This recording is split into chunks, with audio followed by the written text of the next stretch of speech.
tout le monde ne se marie pas dans un pays étranger, une gigantesque basilique et en présence de 2000 invités dont de nombreuses têtes couronnées. Si est ce qu'a vécu Clotilde Courreau alors qu'elle avait 34 ans. De quoi impressionner, stresser et même tétaniser une jeune mariée. Mais comme l'avait révélé la maman de la princesse Victoria de Savoie, 18 ans, et de la princesse Louisa, 16 ans, ce n'est pas tellement le monde présent à son mariage ou son aspect grandiose qui était effrayant. Elle qui est habituée à apprendre des textes par cœur pour le cinéma et le théâtre devait prononcer ce jour-là ses vœux. En soi, pas de souci puisqu'elle a souvent fait travailler sa mémoire. Mais épousant un prince italien et se mariant à Rome, elle portait d'ailleurs une sublime robe Valentino et une couronne sertie de pierres précieuses, elle devait le faire en italien. Une chose qui lui a semblé très compliquée. D'ailleurs, elle a tout fait pour les prononcer en français. Je ne parlais pas italien.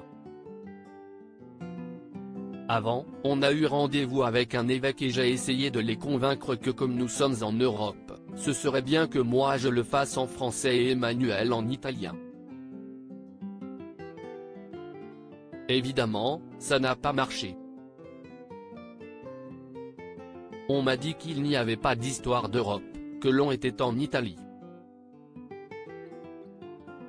Si est une langue que je ne connaissais pas, avait-elle expliqué à Nikos Aliagas dans son émission 50 Inside. Inutile d'imaginer à quel point elle a dû répéter pour ne pas se tromper. Depuis, le stress est retombé, le couple a eu 2 filles superbes et est toujours marié. Et pour eux le bonheur passe par le fait de vivre séparément. Est-ce que l'amour, si est d'être tout le temps ensemble? L'amour, si est penser à l'autre quand on est loin, et être heureux quand on est ensemble. On a traversé, comme tous les couples, des hauts et des bas. Mais nous avons réussi à trouver une écoute et un vrai dialogue entre nous. Un franc-parler. Avec Clotilde, on se dit tout, avait déclaré le prince à gala.